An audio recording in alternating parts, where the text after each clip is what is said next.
Vamos a empezar definiendo teológicamente lo que es la encarnación. Y cuando hablamos de la encarnación, vemos que es el acto mediante el cual el Verbo eterno, que ya está aquí, luego de tantas palabras griegas que os he mencionado y hemos escrito, entendemos que es el Logos, el Verbo eterno, entendemos que ese Verbo eterno asumió una naturaleza humana completa, sin dejar de ser plenamente divino. La semana pasada estuvimos hablando sobre la unión hipostática, toquemos material profundo y estuvimos hablando cómo esas dos naturalezas, sin fusionarse, sin mezclarse, se unen en la persona del Verbo. Y expliquemos asuntos y conceptos profundos en teología. Por eso, cuando hablamos de la asunción o cómo asumió el Verbo esa naturaleza humana completa, sin dejar de ser plenamente divino, a eso lo conocemos como la encarnación. Pero esta doctrina, la doctrina de la encarnación dentro del bloque cristológico, tiene diferentes implicaciones que yo quiero mencionaros rápidamente para entrar en lo que hoy quiero desarrollar como tema. Una primera implicación, o qué implica, es que nos habla sobre la plenitud de la divinidad de Cristo. Es decir, que Cristo no dejó de ser Dios en ningún momento. Cuando Él se encarna, cuando Él asume humanidad, cuando Él asume carne, Él no dejó en ningún momento de ser Dios. O sea, nos habla de esa plenitud, o implica plenitud divina en Cristo. Porque toda su omnisciencia, toda su omnipotencia, toda la eternidad, permanece intacta en el Verbo, en el Hijo. Aunque no las ejerza siempre, o prácticamente en algunos momentos puntuales de su vida terrenal, de manera manifiesta. Eso hay que entenderlo. Un ejemplo práctico. ¿Hay omnipresencia en el Verbo, en Cristo? Sí. Pero esa omnipresencia no es manifestada en su naturaleza humana, es decir, su carne humana, su cuerpo humano no podía estar en Capernaum y en Belén al mismo tiempo. Es algo imposible por imposibilidad que el propio Cristo en la creación, el propio Dios, ha establecido. Y no se puede fraccionar su naturaleza humana, pero sí su persona divina sigue teniendo ese atributo de la omnipresencia ejercido comúnmente o llamado técnicamente como la omnipresencia no corporativa, porque Él dice que está aquí, está sentado en la diestra del Padre. O sea, hay omnipresencia no corporativa, no en base a su naturaleza humana que limita ese aspecto omnipotente dentro de la omnipresencia. A eso me refiero con que no las ejerce siempre en su vida terrenal de manera manifiesta. Pero también hay una segunda cosa que implica, un segundo concepto, y que también nos habla la encarnación, implica no solamente plenitud de divinidad, sino también plenitud de humanidad en Cristo. Es decir, que Jesús asumió todas las características esenciales de la humanidad, de la naturaleza humana. Es decir, cuerpo, alma, mente, voluntad, conciencia. Que esto todo que ahora os estoy mencionando es lo que vamos a desarrollar en la segunda parte, en el segundo tema de la encarnación la semana que viene. Esto es lo que vamos a intentar desarrollar. Hablábamos y especificábamos la semana pasada qué era la naturaleza, qué era la persona, para hablar del concepto de la voluntad, dónde residía la voluntad, sí en la naturaleza, sí en la persona. Por eso, los que estuvisteis o habéis visto la clase pasada, podéis entender el concepto que hoy vamos a estar, de alguna manera, exponiendo. Por eso, cuando hablamos de que Él asumió completamente en plenitud todas las características esenciales de la humanidad, entendemos que esto le permitió al Verbo, al Hijo de Dios, al Hijo Eterno, le permitió experimentar hambre, cansancio, dolor, emociones, como nos muestran los Evangelios, Mateo 4, Juan 11, los pasajes que me vienen a mente que hablan un poquito de ese contexto en relación a la plenitud de la humanidad de Cristo. Por eso la encarnación no fue parcial, la encarnación no fue simbólica, fue un verdadero asumir de carne y sangre. Por eso Hebreos capítulo 2, versos 14 al 17 nos los pone y nos lo dice. También hay una implicación, una tercera implicación, que ya la desarrollemos la semana pasada, que es la unión hipostática. ¿Amén?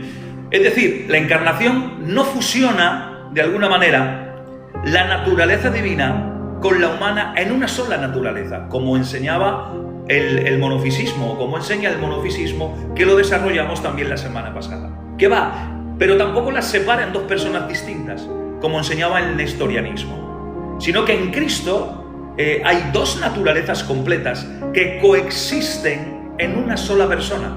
Y esto permite que Dios y hombre actúen en unidad sin contradicción ni confusión. Pero también hay una cuarta implicación que a mí me llama mucho la atención, y es el acto voluntario y amoroso por medio de la encarnación. Ahí vemos un acto voluntario y un acto amoroso. ¿Por qué? Porque la encarnación no fue un accidente histórico ni una necesidad impuesta por la creación, sino que fue una decisión consciente, fue una decisión amorosa del Verbo de Dios, motivado por la salvación de la humanidad y la revelación plena de Dios a los hombres. Por eso Juan 3:16, el texto por antonomasia, que nos explica y nos enseña estos conceptos. Ahora bien, para poder seguir un poco más, hay un elemento central dentro de la encarnación. ¿Y cuál es el elemento central dentro de la encarnación? Es la preexistencia del Verbo, que la expliquemos y la desarrollemos en el tema número 2, que está grabado y subido a YouTube. En Juan 1, del 1 al 3, lo dice exactamente, dice: en el principio era el Verbo, y el Verbo estaba con Dios, y el Verbo era Dios. Creo que esta frase la hemos desarrollado ya mucho en su idioma original, ustedes ya la entienden conmigo. Por lo tanto, sigue diciendo el texto que éste estaba en el principio con Dios, y todas las cosas por él fueron hechas, y sin él nada de lo que ha sido hecho fue hecho. Por lo tanto, aquí se enfatiza la eternidad del Verbo, es decir, el Verbo no tuvo origen, señores, existe desde siempre.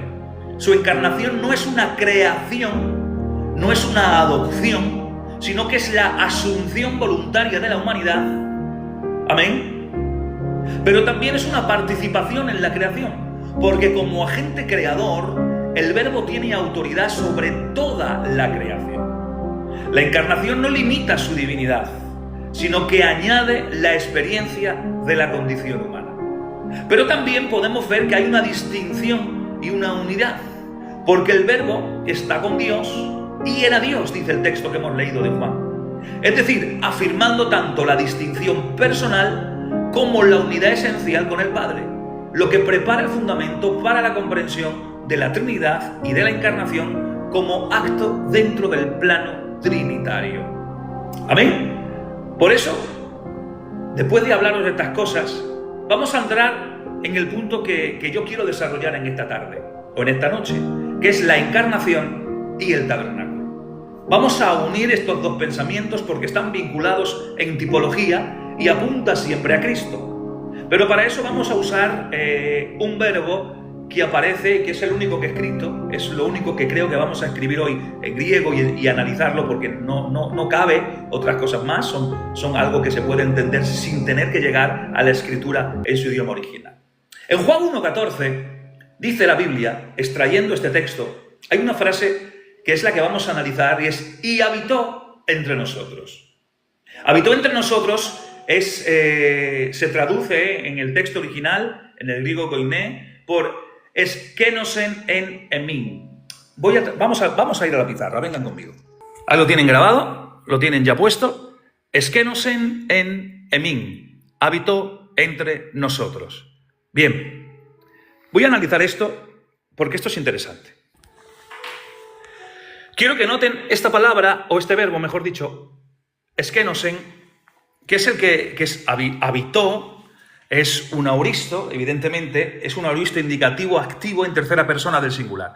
Está declinado, bueno, está en su tiempo de auristo, no es un presente de indicativo.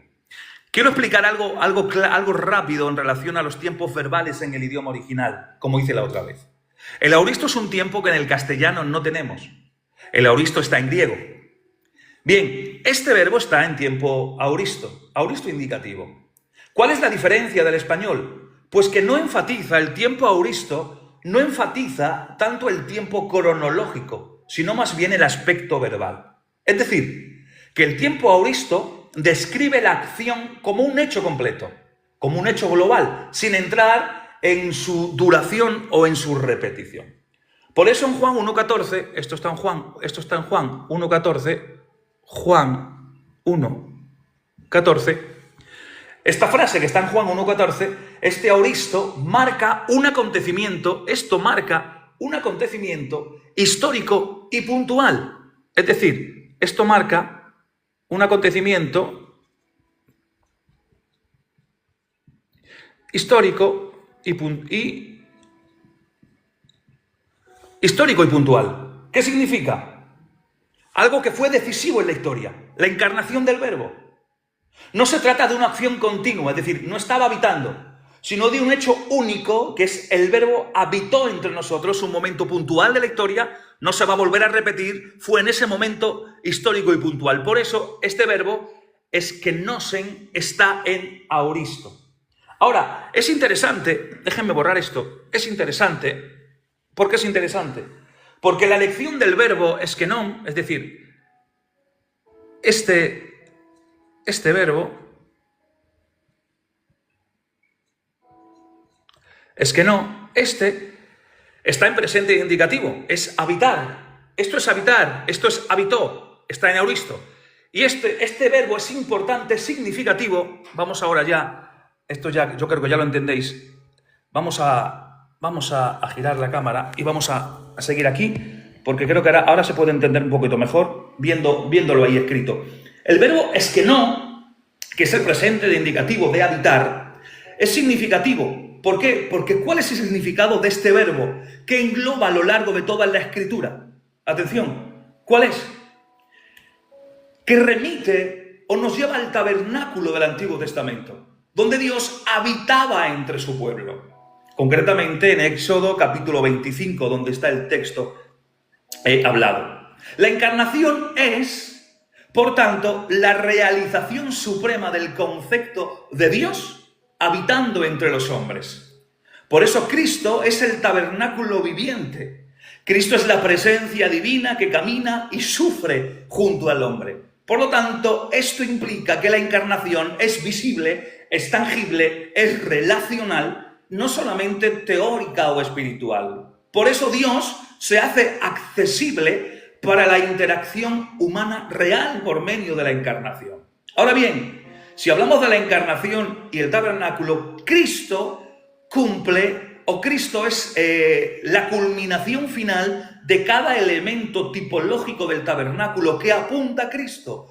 Todo el tabernáculo apunta a Cristo y a su misión redentora y de salvación. Cada elemento apunta a Cristo. Por eso eskenosen habla de habitar. Y esta palabra se traduce por habitar o por montar la tienda de campaña, haciendo referencia al tabernáculo. Por eso hay una palabra que se ha inventado y que se traduce, o sería la traducción más correcta de eskenosen, que es tabernaculizó, montó su tienda de campaña en medio de la humanidad, por medio de su encarnación. Ahora atención, cuando hablamos de la tipología del tabernáculo, es uno de los ejemplos más claros de cómo el Antiguo Testamento prefigura a Cristo, cómo el Antiguo Testamento apunta a Cristo. Cada elemento, desde la entrada del atrio hasta el lugar santísimo, nos vamos a encontrar a lo largo de la Escritura que revela aspectos de su persona y de su obra. La encarnación de Cristo, que hemos visto en Juan 1:14, que habitó entre nosotros, refleja en cómo Dios habita entre los hombres. Y sigue diciendo el texto de Juan 1:14, sigue diciendo que Él habitó entre nosotros lleno de gracia y verdad.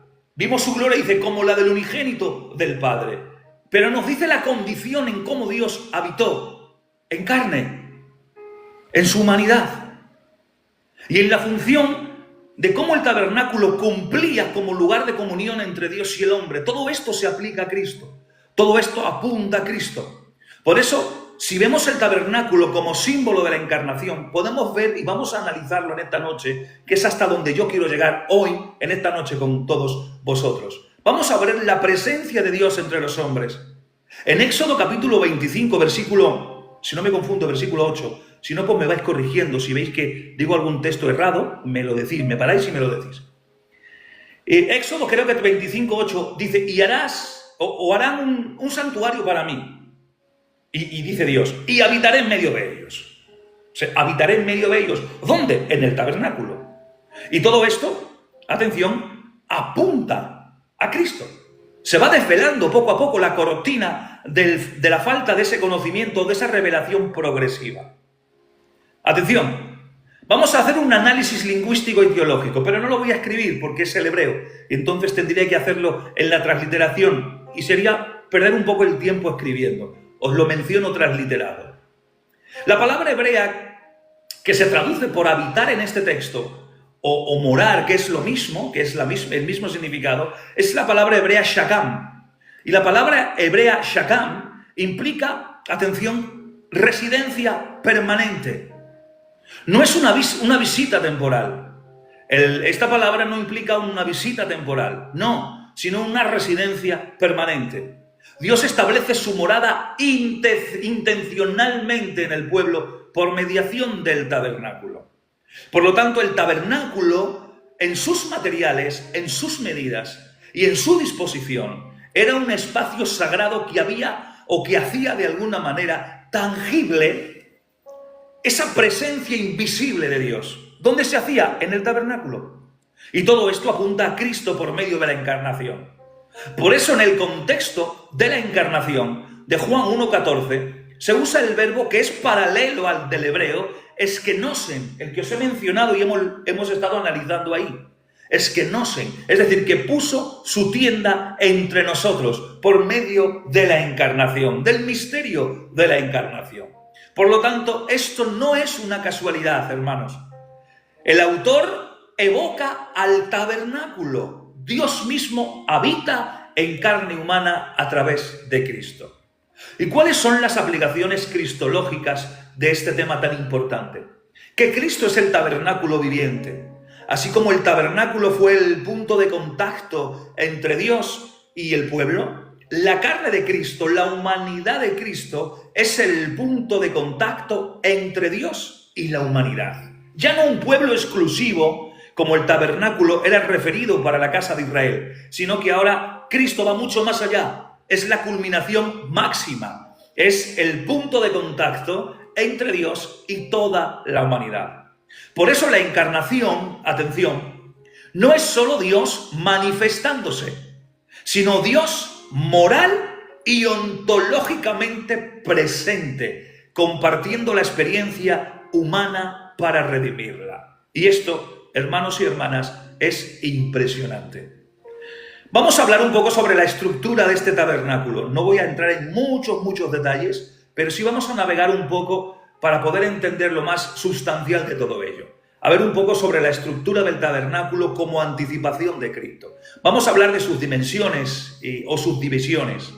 Sabéis, como todos sabemos, que el tabernáculo, dado Moisés, estaba dividido en 3 lugares. Era el atrio exterior, que era el acceso limitado, y esto, de alguna manera, su simbología era que la santidad requiere mediación. Estaba el lugar santo, que era el acceso más cercano a Dios, que se manifestaba en el lugar santísimo. Y este lugar más cercano a Dios, que era el lugar santo, era la función sacerdotal y la función mediadora que se interactuaba en ese acto. Luego estaba el lugar santísimo, que era la presencia directa de Dios, la Shekinah descendía. Y era un lugar inaccesible si no hubiese un mediador, y ese mediador era el sumo sacerdote que entraba con todo el referéndum que había en la ofrenda o la expiación que se tenía que hacer en sangre en ese momento. Ahora, ¿cuál es la tipología de todo esto, hermanos, en esta noche? Cristo es el mediador perfecto.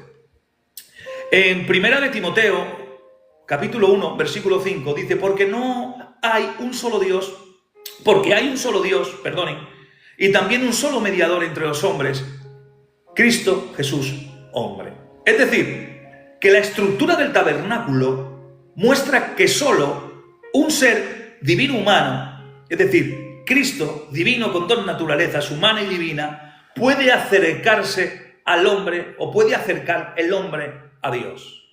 Por eso la jerarquía del espacio simboliza la progresión de la salvación del atrio, lugar santo y lugar santísimo. Del hombre caído al acceso pleno a Dios mediante Cristo, siempre mediante Cristo.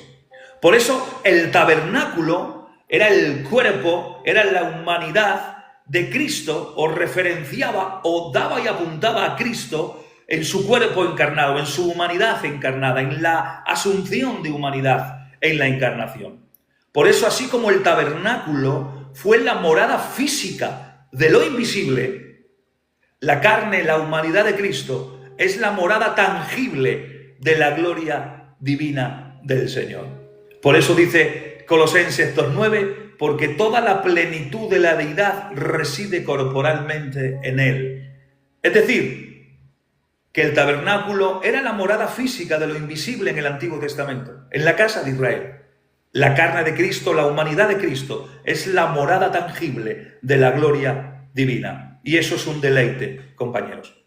Ahora, en Éxodo 40, del 34 al 35, creo que son esos textos, especifica la Biblia que la nube cubrió el tabernáculo y la gloria de Jehová llenó la tienda. Dice Éxodo 40, 34. Ahora, Cristo encarnado lleva la gloria de Dios en sí mismo. Por eso, dice Juan 17:5 en la oración sacerdotal, y ahora glorifícame tú, Padre, junto a ti con la gloria que tenía contigo antes que el mundo existiese. Es decir, Cristo encarnado en su humanidad lleva la gloria de Dios en sí mismo.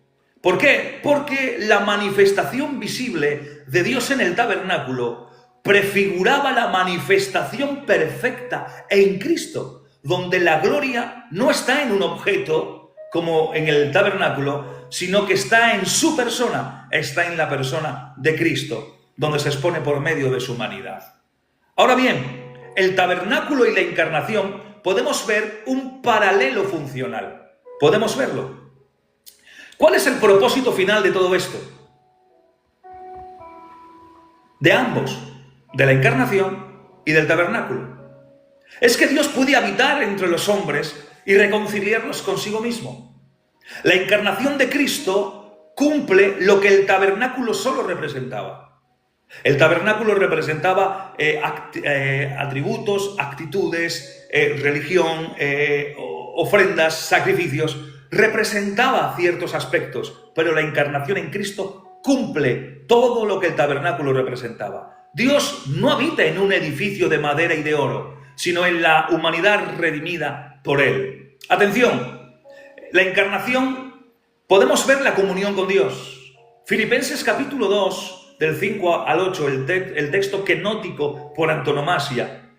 Este texto nos muestra que Cristo, siendo Dios, se humilló al asumir condición humana, morando entre nosotros y siendo sufriente y obediente. Pero quiero especificar bien esta frase que os he dicho, porque no se humilló al hacerse hombre, se humilló al hacerse siervo, pero para llegar al estado de humillación necesitaba la humanidad encarnarse para limitar aspectos prerrogativos que tenían que ver con él. Ahora, esta morada era activamente relacional, hermanos, no solo ceremonial.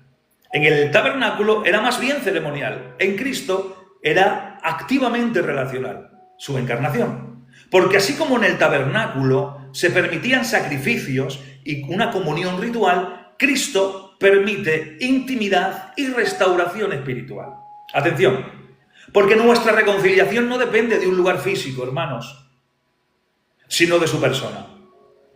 Nuestra reconciliación no depende por ir al culto, por ocupar un lugar en un encuentro religioso.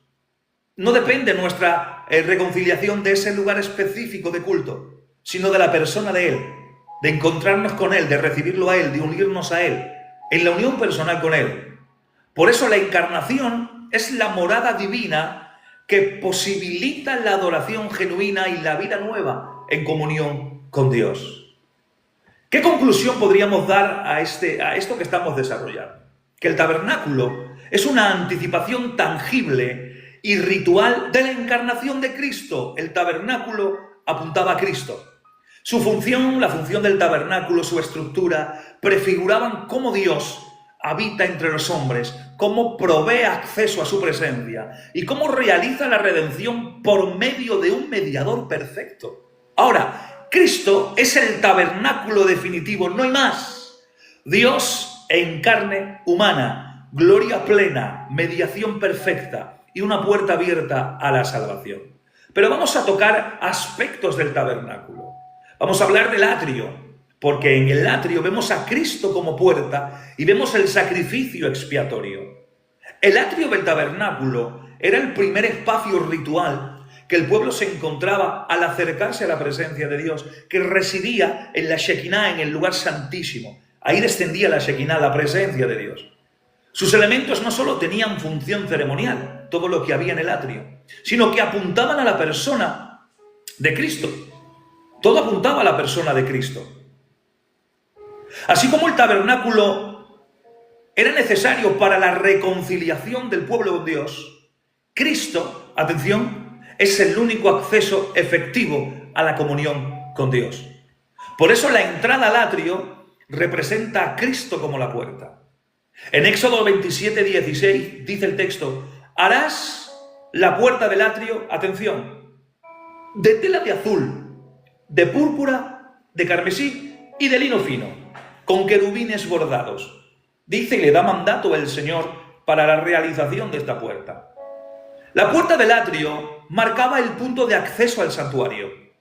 Para llegar al santuario, para que se ofreciese los rituales establecidos, para que el sumo sacerdote llegase al lugar santísimo a expiar o a ofrecer en la placa del propiciatorio la sangre como remisión y reconciliación con el pueblo y Dios. Para todo eso se tenía que entrar por la puerta del atrio. La puerta del atrio marcaba ese punto de acceso al santuario. Y esto separaba el mundo exterior de la santidad de Dios. La santidad de Dios estaba en el complejo del santuario.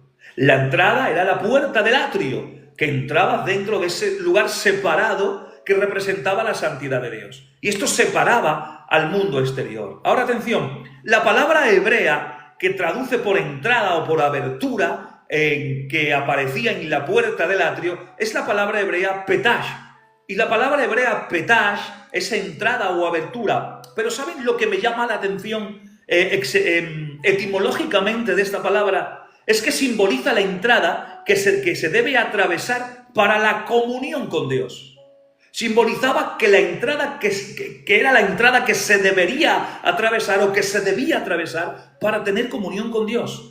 No se usaba este nombre para otros fines, simplemente se aplicaba como entrada o abertura para poder entrar a tener acceso a la comunión de Dios por medio de la santidad. Ahora atención, si esto lo usamos porque todo esto apuntaba a Cristo, todo el tabernáculo apuntaba a Cristo, vemos que Jesús se presenta como la puerta del atrio espiritual.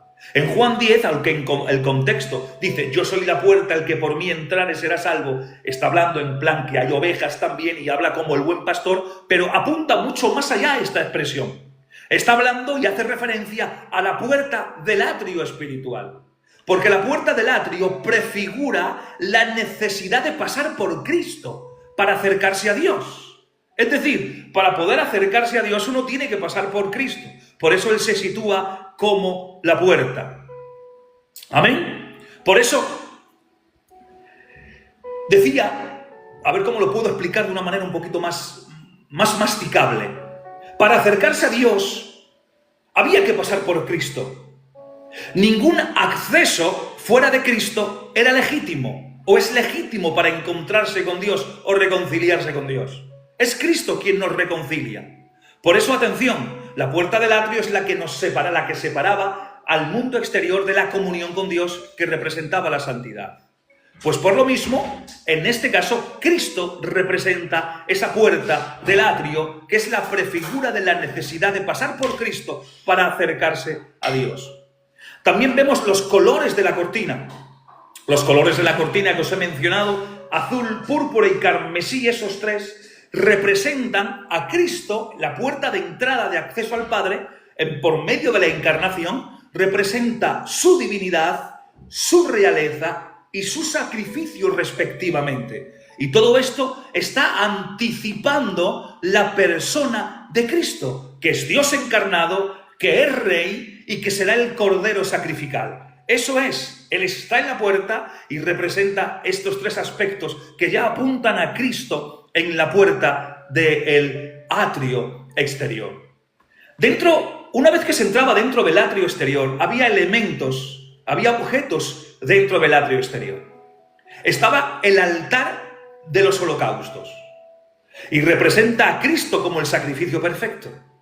Apuntaba a Cristo. Atención, el texto clave está en Éxodo 27 del 1 al 8, donde dice: y harás un altar de madera de acacia, y sus medidas serán de 5 codos de largo y 5 de ancho y 3 de alto, y ofrecerás sobre él tus holocaustos. Parafraseando el texto. No voy a entrar en todos los detalles cristológicos, pero sí lo más esencial y sustancial para el tema de la encarnación.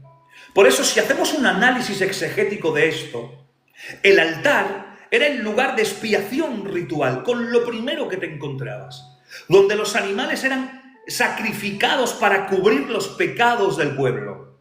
Estaba hecho de madera de acacia, pero estaba esa madera de acacia, que era especial, recubierta de bronce. Y había cuernos en las esquinas, había 4 cuernos en las esquinas. Ahora atención, la madera de acacia tenía una característica especial, o 2 características. Era duradera, era muy duro y también era muy resistente.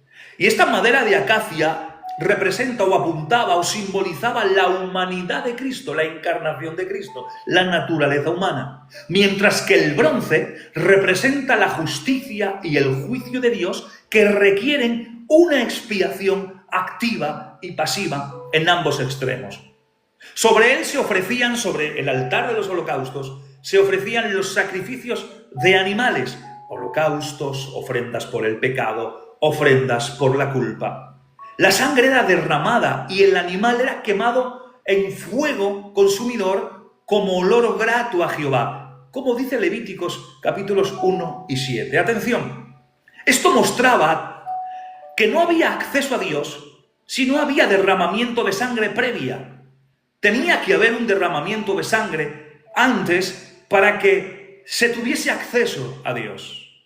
Ahora, si lo traemos a Cristo, en todo lo que apuntaba a Cristo en su tipología, en su encarnación, vemos que el altar de bronce prefigura ni más ni menos de manera directa a Cristo en su obra redentora en la cruz del Calvario.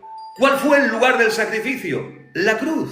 Es el verdadero altar donde Cristo fue inmolado como Cordero de Dios. Luego, la madera y el bronce, la madera representa su humanidad y el bronce representa el símbolo de juicio. Bronce en la Biblia es juicio, en su representación tipológica. Y señalan cómo en Cristo se unieron la humanidad y el juicio divino contra el pecado en la cruz del Calvario.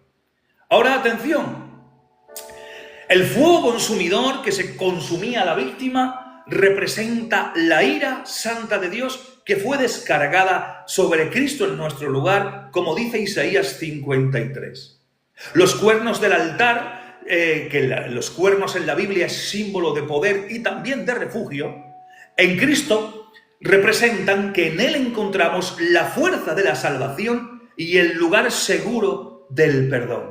Por eso dice el Salmo 18:2 que el Señor es mi roca, mi baluarte y mi libertador, mi Dios, mi roca en quien me refugio, mi escudo y el poder de mi salvación, mi altura inexpugnable. O sea, un salmo tremendo. Luego, el olor grato que aparece, que apunta al sacrificio de Cristo que fue aceptado por el Padre como un acto de obediencia perfecta y de ofrenda expiatoria. Por eso, así como todo sacrificio, atención ahora, porque vamos a hilar un poco más fino, como todo sacrificio debía pasar por el altar conforme estaba ritualmente establecido, antes de entrar al tabernáculo, todo sacrificio tenía que pasar por el altar. Todo pecador debe pasar primero por la cruz de Cristo antes de tener acceso a Dios. Por eso el altar en el atrio enseñaba que el camino a la presencia de Dios empieza en la muerte del sustituto. Cristo en su cruz abrió ese camino. Por eso Hebreos 13:10 aplica esta verdad donde dice literalmente: tenemos un altar del cual no tiene derecho de comer los que sirven al tabernáculo. Y ahí matiza algo que es terrible. Ahora atención, ese altar es Cristo mismo en su sacrificio perfecto. Apunta a Cristo y representaba a Cristo. Jesús es el sacrificio perfecto, sustituyendo los sacrificios de los animales que se oferaban o que se ofrecían en ese contexto del Antiguo Testamento en el tabernáculo. Cada animal que era ofrecido prefiguraba la entrega de Cristo como el Cordero de Dios que quita el pecado del mundo. Atención, cada animal, todas las ofrendas, todos los animales que se ofrendaban, que se sacrificaban, todos apuntaban a Cristo y todos se cumplen en Cristo. Por lo tanto, la sangre derramada en el altar apunta directamente a su obra expiatoria y el precio de la redención pagada de manera completa y definitiva fue por Cristo. Pero para eso tuvo que haber una encarnación. Por eso apunta el tabernáculo a Cristo. Pero he dicho algo que quiero desarrollar, amén, un poquito más, quiero hilvanar un poco más fino. He dicho que todos los animales que se ofrecían o que se sacrificaban en el altar de bronce representan a Cristo o prefiguraban la entrega de Cristo. ¿Qué os parece si los vemos así un poquito por encima? Vamos a ver animales que prefiguraban la entrega de Cristo. Estaba el Cordero, que la referencia bíblica está en Éxodo capítulo 12 sobre la Pascua, y luego está en Levíticos capítulo 4. Los textos en sí directamente no me acuerdo, pero sí sé que es en el capítulo 4. Estaba el uso ritual del Cordero, es decir, que se hacía un sacrificio por un pecado individual o por un pecado comunitario, especialmente en la Pascua, y se usaba el Cordero. El Cordero tenía que ser sin defecto, tenía que ser joven y tenía que ser macho. En Cristo se cumple esa tipología de esa ofrenda en el altar del holocausto. Como Cordero Pascual, Jesús es el Cordero que fue sacrificado en la Pascua, salvando del juicio y del pecado, conforme Juan capítulo 1, 29 y Primera de Corintios capítulo 5, versículo 7. Pero también había inocencia y pureza en Cristo, en el Cordero, y Cristo es sin pecado porque en él había inocencia y pureza. Segunda de Corintios 5, 21, él dice que al que no conoció pecado, se hizo pecado por nosotros para que fuéramos hechos justicia de Dios en él. Hubo una entrega voluntaria. Y esto representa la sumisión de Cristo en el plan divino de salvación. Todo esto en el aspecto del Cordero. Pero no era el único animal que se ofrecía en sacrificio en el altar de bronce.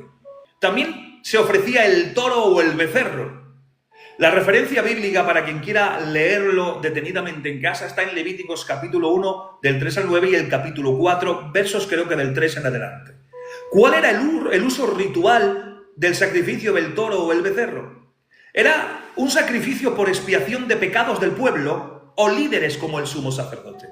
El animal era fuerte, evidentemente era vigoroso y tenía que ser sin defecto. ¿Cómo se cumple esta tipología en Cristo? Pues que Cristo fue el sustituto por el pecado colectivo, es decir, que Cristo toma el pecado de toda la humanidad. La fuerza y la obediencia se representan en la capacidad que tenía Cristo, tuvo Cristo, de cumplir la voluntad del Padre y vencer el pecado. El sacrificio que era público refleja la obra de Cristo, que es vista y aceptada por todos, que no fue un acto oculto. Y eso se cumple también en el cordero, en el becerro o en el toro. Habría otro animal también que se ofrecía en otra parte del sacrificio, que era el cabrito, donde aparece en Levíticos capítulo 16, donde se menciona el día de la expiación. ¿Cuál era el uso ritual del cabrito? Más que un cabrito, eran dos cabritos. Uno era sacrificado y otro era enviado al desierto como chivo expiatorio, concretamente a Azazel, que ahora explico lo que puede ser Azazel.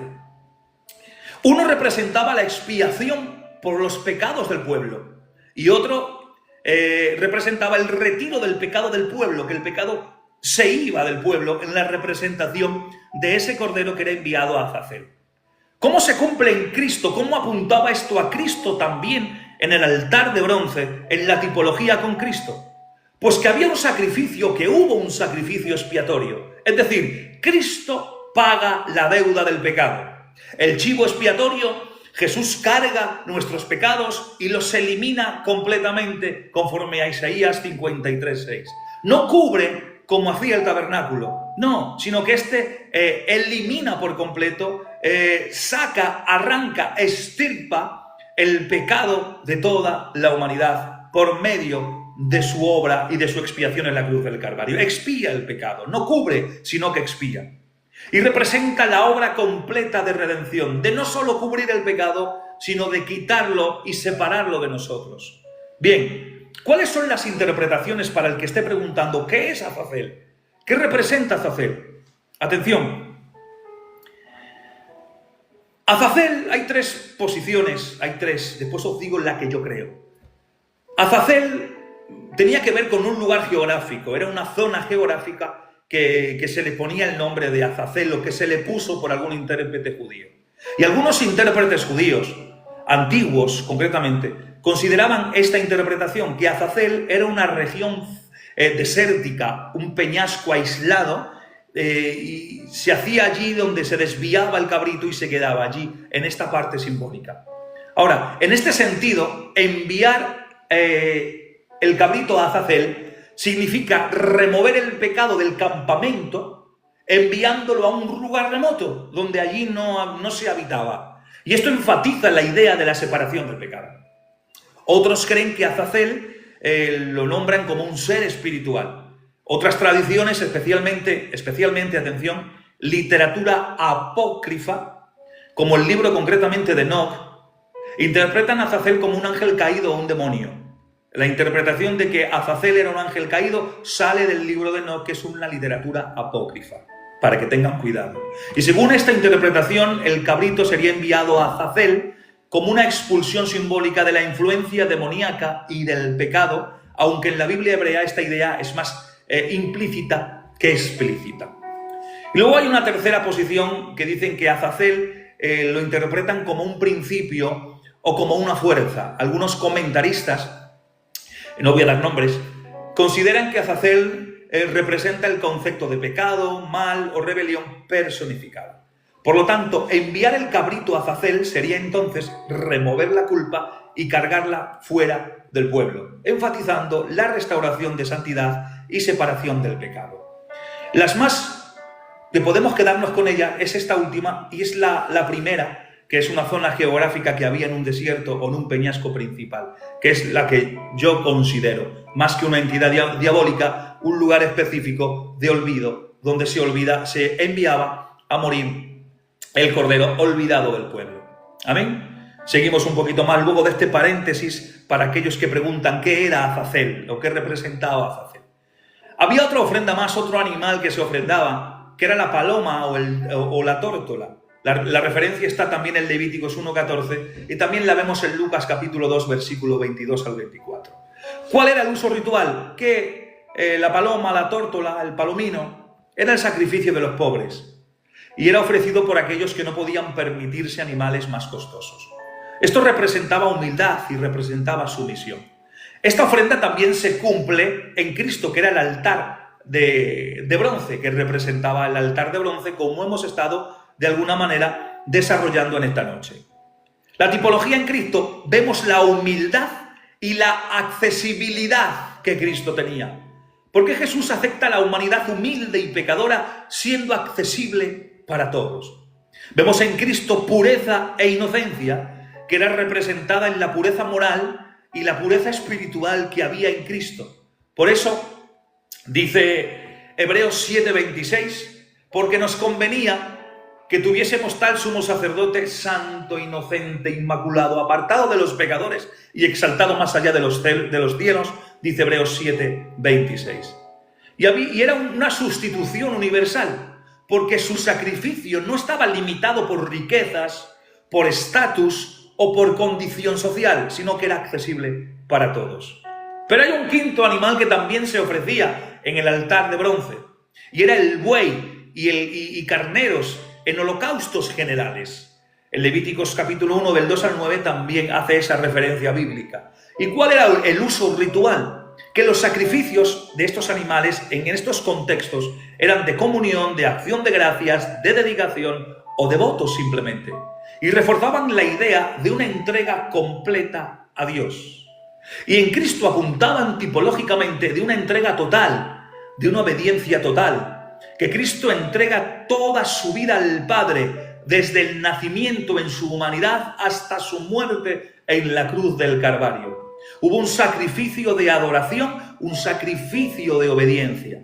Su vida no solo fue un sacrificio penal, no, atención, sino que también fue un sacrificio de alabanza a Dios y de obediencia perfecta. Y esto representa la santidad integral de Cristo, es decir, que cumple o se cumple plenamente en la voluntad de Dios. Esto en relación a las ofrendas que se ofrendaban en el altar de bronce. Pero cuando entrabas por el atrio no solamente te encontrabas con el altar de bronce, también te encontrabas con la fuente de bronce, que era otro material, otro mobiliario que estaba dentro del atrio exterior, que también apunta a Cristo y nos hablan de la función de Cristo como purificador. Y todo esto por medio de la encarnación, que apunta el tabernáculo a Cristo en ese Ekenosen habitó entre nosotros, Ekenosen en Emín. El texto clave está en Éxodo 30, del 18 al 21. La Biblia dice: y harás también una fuente de bronce con su base de bronce para los sacerdotes que se laven las manos y los pies antes de entrar al tabernáculo. Si hacemos un análisis un poquito profundo, podemos ver que la purificación ritual era una precondición para acercarse a la presencia misma de Dios. Las manos simbolizan la acción del hombre, los pies su caminar y sus conductas. Ambos, las manos y los pies, las acciones y las conductas y el caminar, deben ser limpiados para el servicio santo. Ahora, esta tipología, este lavacro que apuntaba a Cristo, vemos que Cristo purifica al creyente espiritualmente y moralmente. Hay una purificación del pecado. Atención, en 1 de Juan 1:7 dice: pero si andamos en la luz, como Él está en la luz, tenemos comunión los unos con los otros, y la sangre de Jesús su Hijo nos limpia de todo pecado. O sea, hay una purificación del pecado siendo Cristo o cumpliendo Cristo el lavacro de bronce que se instauró en el tabernáculo y que apuntaban a la encarnación de Cristo. Pero también hay una santificación progresiva para el servicio en el reino de Dios. Por eso dice Efesios 5:26, para santificarla, habiéndola purificado por el lavamiento del agua con la palabra. Amén. Por eso, así como los sacerdotes se acercaban limpios al tabernáculo, el creyente entra ante Dios solo a través de Cristo, limpio por su obra. Por lo tanto, la función integral del atrio en relación con la encarnación, vemos que el atrio representa la fase inicial de la redención y del acercamiento a Dios. Amén. Hasta aquí se está entendiendo, hermanos. Yo creo que es algo más liviano, pero es algo que nos acerca, que nos hace entender el tabernáculo apuntando a la encarnación, y por medio de esa encarnación vemos el cumplimiento de todo lo que era un símil, un tipo, y vemos el antitipo en Cristo. Por lo tanto, vemos el atrio, vemos que se establece o que establece un paralelismo con la encarnación. Jesús entra al mundo como la puerta de acceso al Padre. Su vida y su muerte son el altar perfecto donde se expía nuestro pecado. Su obra purificadora prepara al creyente para la comunión con Dios. Lo vemos en la puerta del atrio, en el altar de bronce y en el lavacro de bronce. Ahora, si damos una reflexión teológica a todo esto, vemos que Cristo es la mediación inicial y necesaria para cumplir el acercamiento a Dios. Cristo. Por eso, hermanos y hermanas que me escucháis en esta noche, la encarnación se refleja en su humanidad tangible, permitiendo que el sacrificio sea efectivo y la purificación sea posible. La tipología del atrio muestra que la salvación es progresiva, pero es mediada. Primero, entrar por la puerta, luego acercarse al altar y finalmente purificarse para la verdadera comunión. Amén. esto referente al lugar, al atrio. Vamos ahora a tocar el lugar santo. ¿Cómo apunta a Cristo el lugar santo? ¿Cómo vemos a Cristo en el lugar santo? Cristo en el lugar santo lo vemos como maestro y como mediador. El lugar santo del tabernáculo representa un nivel más profundo de comunión con Dios. Una vez que se había hecho el sacrificio y se había lavado ritualmente el que ministraba, el sacerdote que ministraba en el lugar santo, entraba al lugar santo a ministrar. Por lo tanto, el lugar santo del tabernáculo representa ese nivel más profundo de comunión con Dios, que estaba reservado para los sacerdotes, que ya habían pasado por la purificación del atrio. Cada elemento de este espacio del lugar santo también es una prefigura, un aspecto de la persona y de la obra de Cristo en su encarnación. Especialmente su papel como maestro, como luz y como mediador. Vamos a verlo, vengan conmigo. Uno de los elementos que nos encontramos dentro del lugar santo era la mesa de los panes de la proposición. Que esto nos hablan, tipológicamente nos apuntan a Cristo como el pan de vida. En Éxodo 25, del 23 al 30, dice más o menos: y harás también una mesa de madera de acacia, sobre ella pondrás panes de proposición cada sábado delante de Jehová. Si hacemos un análisis exegético de esta palabra, la palabra hebrea, leshem, panim, es panes de la preposición. Es una palabra hebrea, es una frase hebrea importante, porque significa literalmente panes que miran o que están delante del rostro de Dios. Leshem, panim, panes de la proposición, literalmente inducen en su etimología al significado de panes que miran o panes que están delante del rostro de Dios. Por eso los panes eran panes sin levadura, consistentes, puros, y que se reemplazaban semanalmente, esto simbolizaba la provisión constante y perfecta de Dios. Por lo tanto, si apuntamos en la tipología a Cristo, vemos que Cristo se presenta en Juan capítulo 6 como el pan de vida, y quien lo recibe tiene una nutrición espiritual y tiene una vida eterna. Al igual que los panes estaban ante el rostro de Dios, ante la presencia de Dios, Cristo mantiene comunión perfecta con el Padre cara a cara y la ofrece a los creyentes.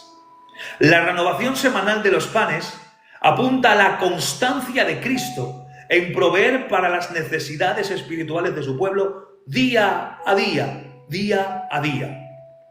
Luego para hacerlo más rápido, luego de la mesa de los panes estaba el candelabro de oro, o lo que se conoce como el menorá. Y esto representa a Cristo como la luz del mundo. El texto clave está en Éxodo 25, del 31 al 40, si no me equivoco, donde hablan de que harás un candelabro de oro puro y pondrás en él lámparas para alumbrar delante del propiciatorio continuamente. También quiero hacer un poquito análisis exegético aquí de una palabra, menorá, la palabra candelabro, que se refiere al candelabro de 7 brazos, que esto simboliza o es símbolo de la plenitud y de la perfección divina. 7 es el número perfecto, el número de plenitud en la numerología dentro del contexto hebraico de la Escritura. Las lámparas debían mantenerse encendidas continuamente, y esto estaba representando la luz constante, estaba representando la dirección y estaba representando revelación. O sea, representaba luz constante, dirección y revelación. Apuntando a Cristo en su tipología, Cristo es la luz del mundo, como él mismo dice en Juan capítulo 8, versículo 12, iluminando la oscuridad del pecado y guiando a la humanidad a la verdad. Como la menorá, Cristo daba luz dentro del lugar santo. Cristo ilumina el corazón del creyente, revelando la voluntad de Dios y proporcionando una claridad moral, una claridad espiritual. Por eso la pureza del oro, del candelabro, simboliza su naturaleza divina y su santidad perfecta.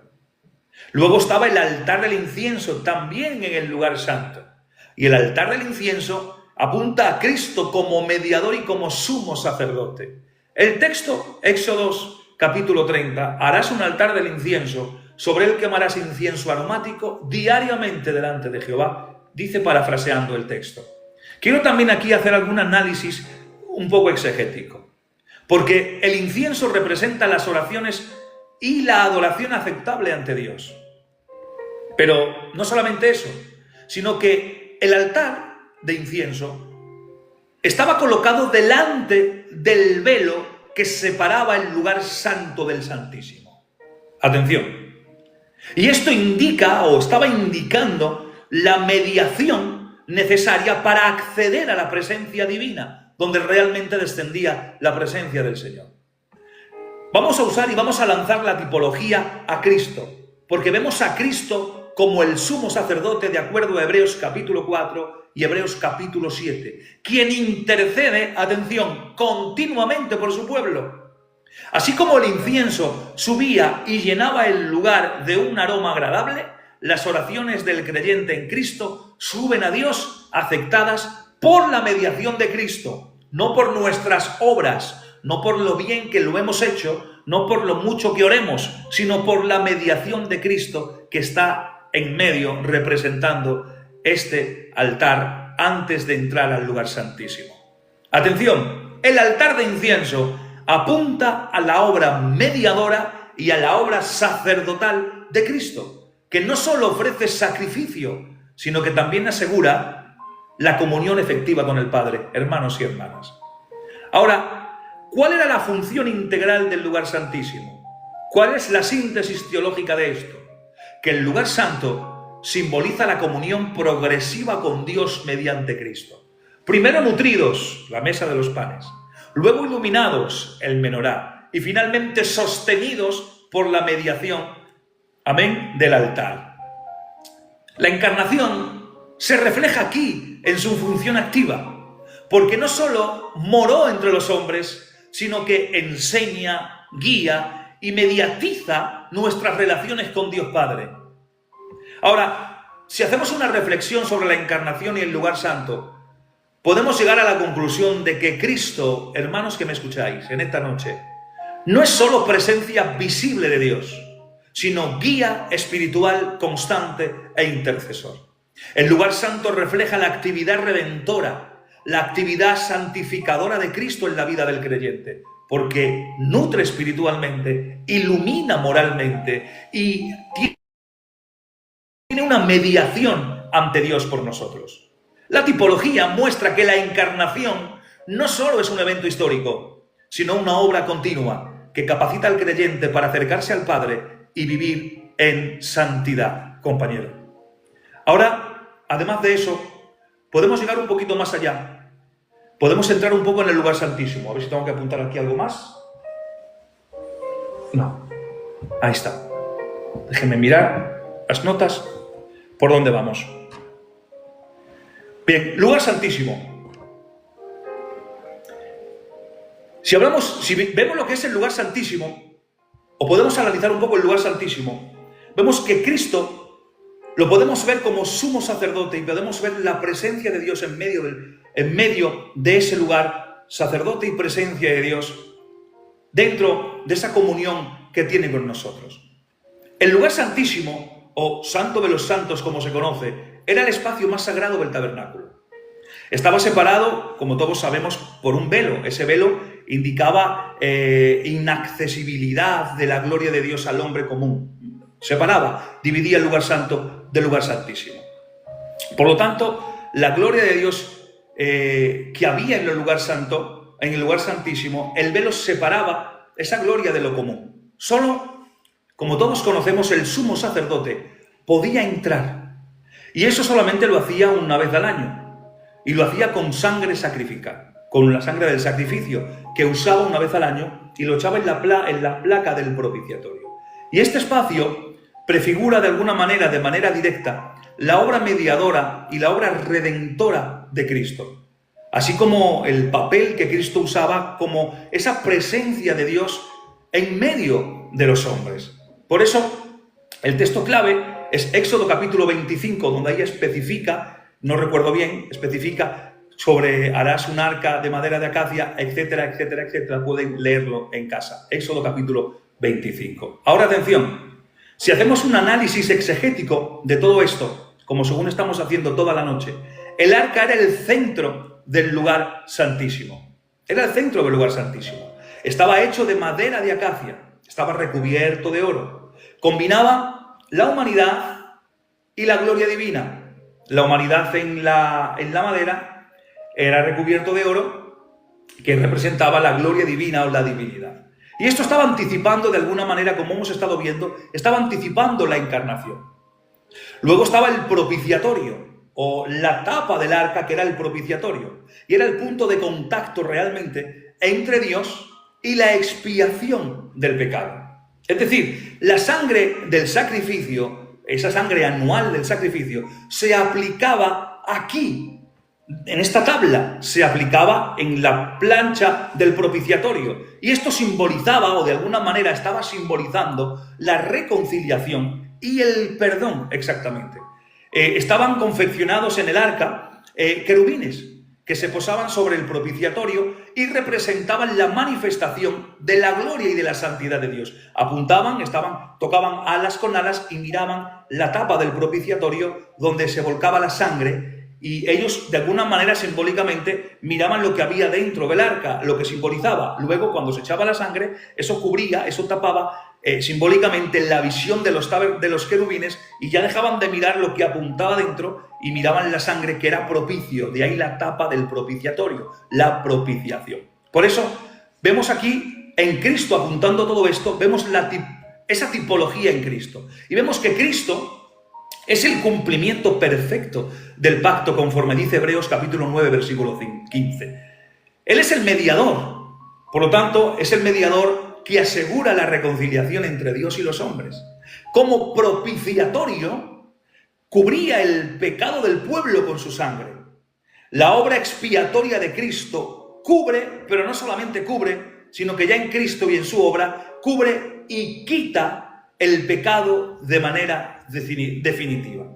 Por eso la humanidad de Cristo, representada en la madera de acacia, y su divinidad, que estaba representado en el oro, reflejan la unión hipostática de sus dos naturalezas, como desarrollamos la semana pasada en el tema 3.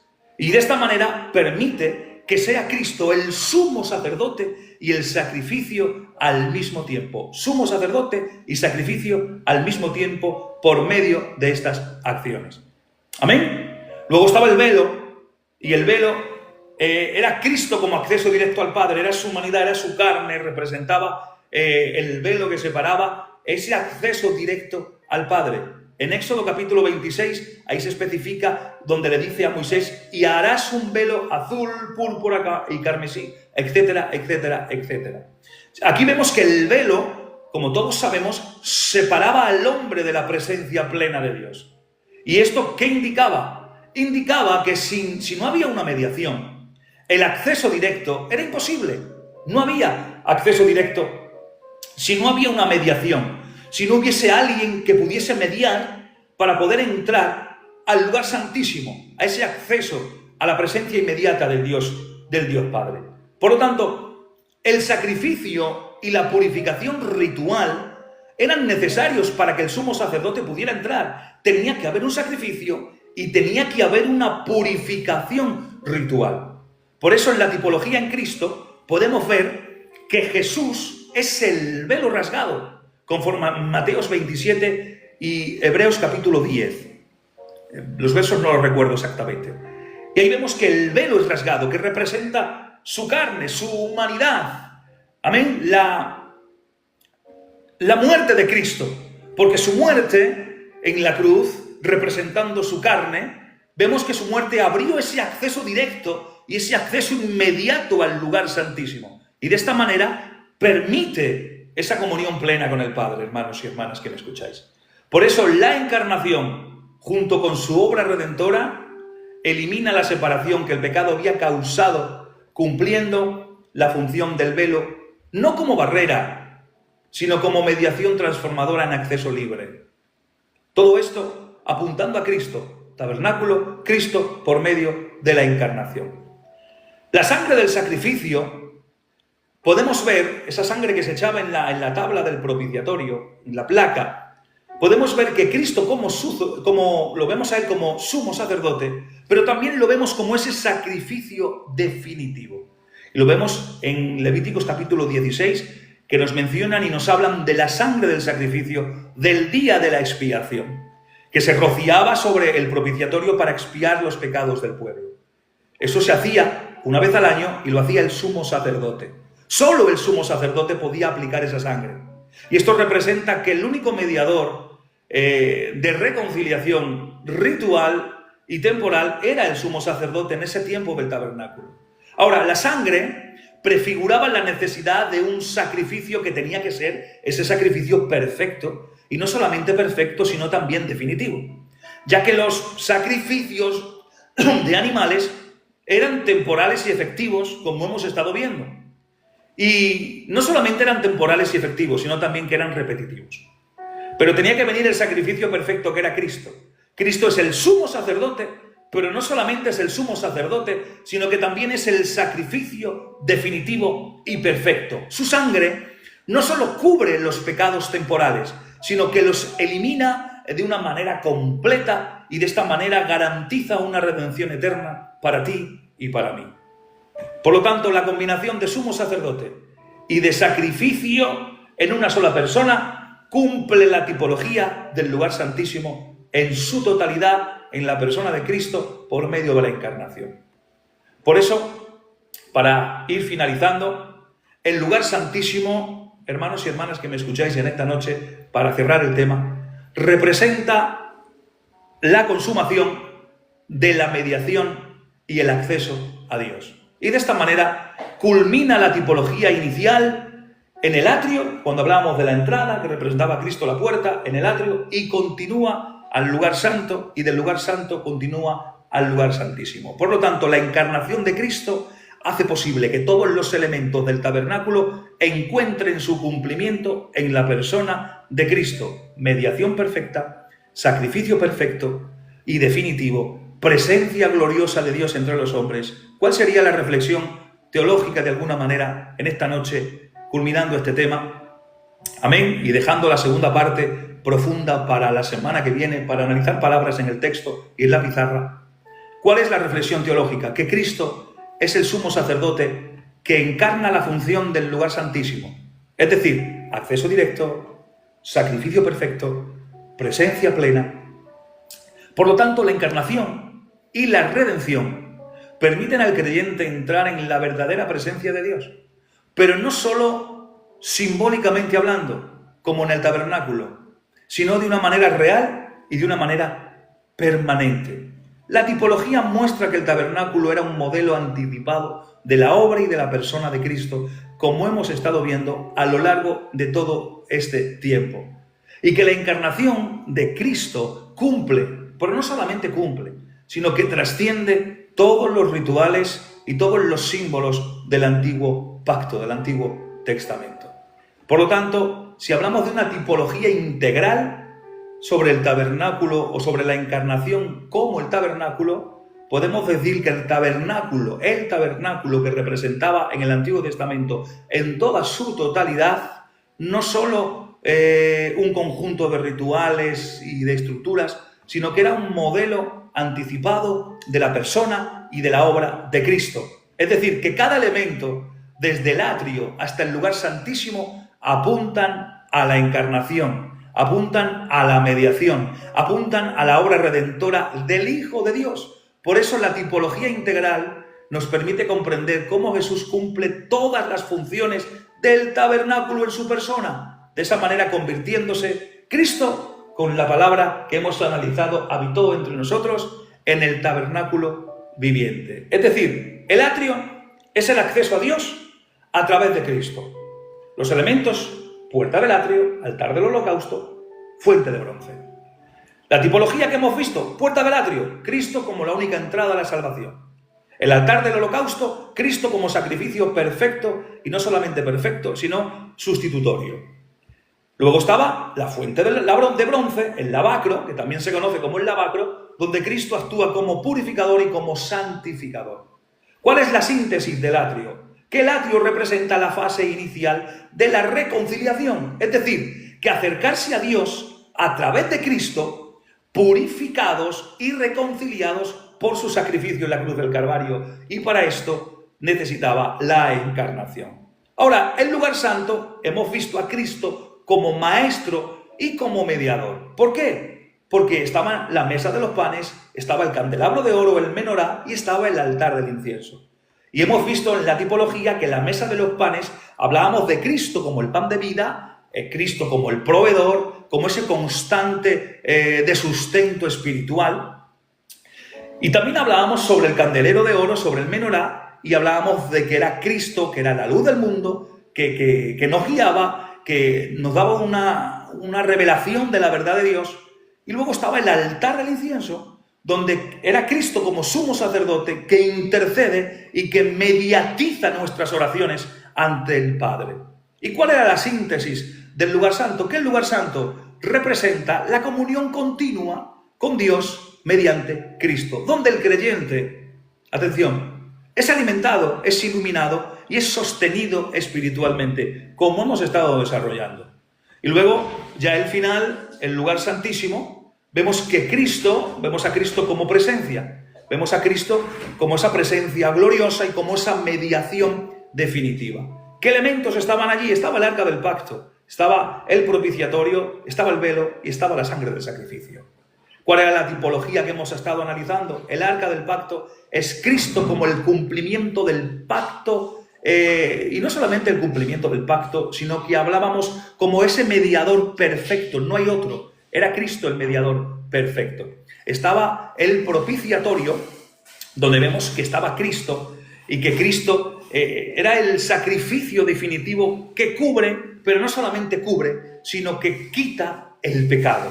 Y luego estaba el velo, que Cristo rasga el acceso al Padre, permitiendo comunión directa con Él, que representa su carne, representa su naturaleza humana.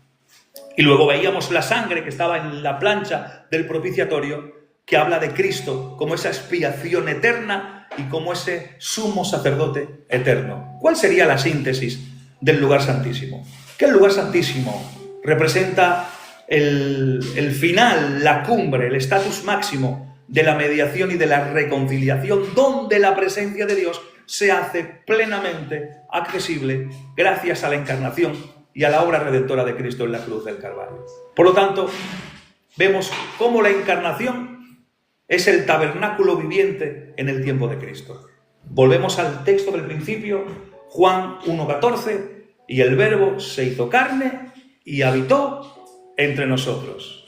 Esquenosen habitó y hablaba sobre el tiempo del tabernáculo. Cristo no solo reproduce los elementos del tabernáculo, sino que los encarna y cumple en su persona. Él es la puerta, el sacrificio, el pan, la luz, el mediador. Su encarnación convierte cada tipo y símbolo ritual en realidad viva y permanente por medio de la encarnación. Por eso, cada elemento del tabernáculo apuntaba a un aspecto de la obra de Cristo: salvación, purificación, iluminación, intercesión y presencia. Eso es lo que apunta el tabernáculo en relación a la obra con Cristo, y gloriosa, evidentemente. Es decir, que el tabernáculo fue un modelo provisional. Fue un modelo provisional que fue dado en su momento y que anticipaba la obra integral de Cristo, quien hace accesible a Dios de manera definitiva y de manera permanente. Por eso, hermanos y hermanas, en esta noche quiero concluir aquí el tema. Esta primera parte, donde hemos estado hablando sobre el misterio de la encarnación, y lo hemos apuntado en base al texto, a la frase de Juan 1:14, a su palabra, tabernaculizó, puso su tienda de campaña, y haciendo honor o haciendo esa tipología que tiene que ver con el tabernáculo y que evidentemente apuntaba a Cristo en todos sus aspectos y en todas sus funciones.